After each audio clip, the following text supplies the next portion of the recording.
The traditional Formula One venue was ecstatic, ready for another memorable chapter of the 2025 season. But no one imagined that it would produce a race that will be remembered for years to come. One of those where every lap tells a story. The Austrian GP Formula One brought chaotic entertainment, with a busy first round.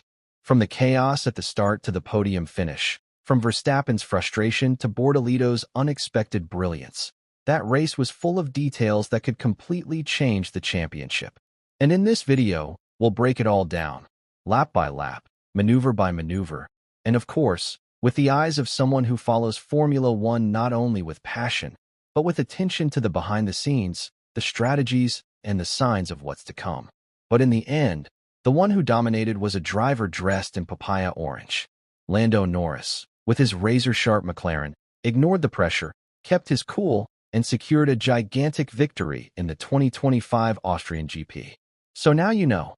Sit down, sign up, and stay until the end, because the story of the 2025 Austrian GP could be the turning point of the Formula One season.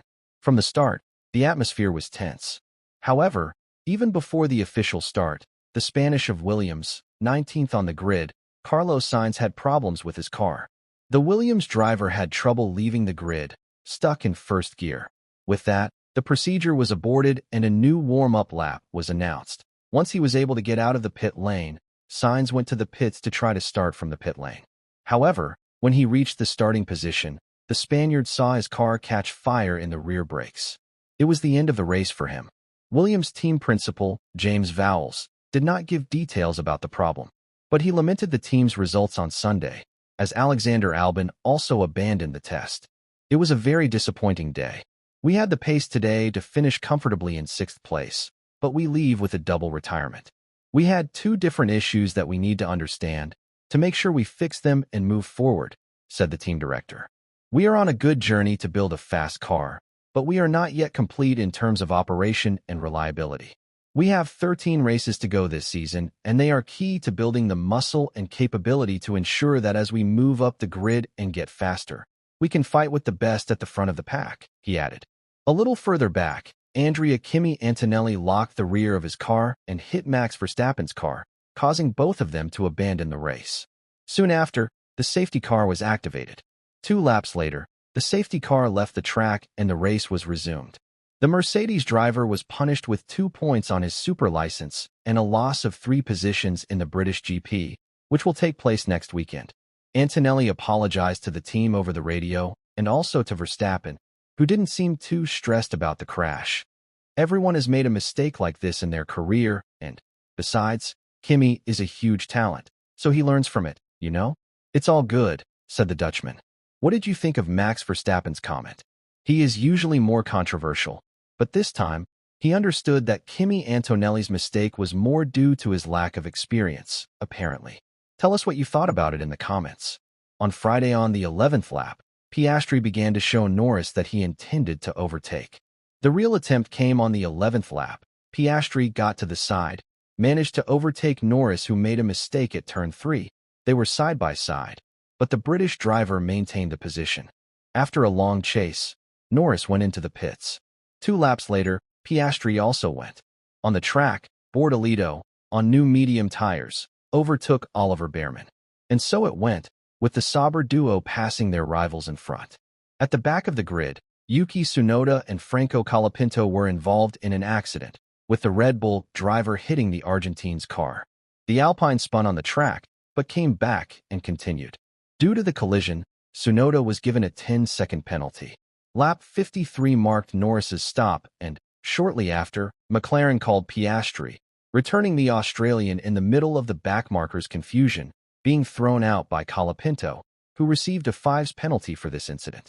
Before I continue, leave a like and subscribe to the channel so that the YouTube algorithm recommends this video, and let's go. Bortoleto, on the other hand, had no difficulty and overtook Hadjar, who was also overtaken by Hülkenberg shortly after. In the end, Gabriel dueled with Alonso, but the Spaniard played hard and did not let the Brazilian pass in any way. Norris still suffered a problem with the front wing at the end, but beat Piastri. After a mistake in Montreal that left him with a painful 0, Lando Norris went to the Austrian GP in Formula One knowing that he needed to give his best to close the gap to his teammate Oscar Piastri, which he did from the beginning of the weekend. After taking the victory, he commented on the duel he had with the Australian from McLaren. It was tough, hot, and exhausting, but it was the perfect result for us as a team. A 1-2 is exactly what we want. And we did it again, so I'm very happy.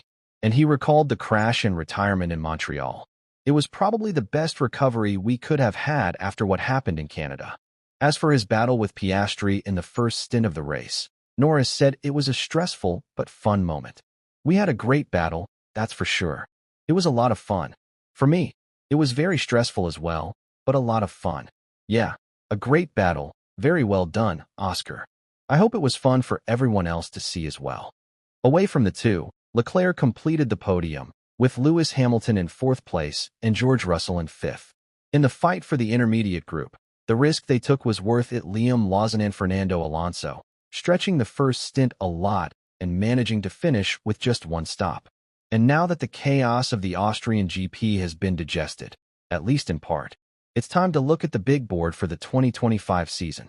Starting with the Drivers' Championship, what draws the most attention is not just Oscar Piastri's lead with 216 points, but also the consistency with which he has been building this campaign.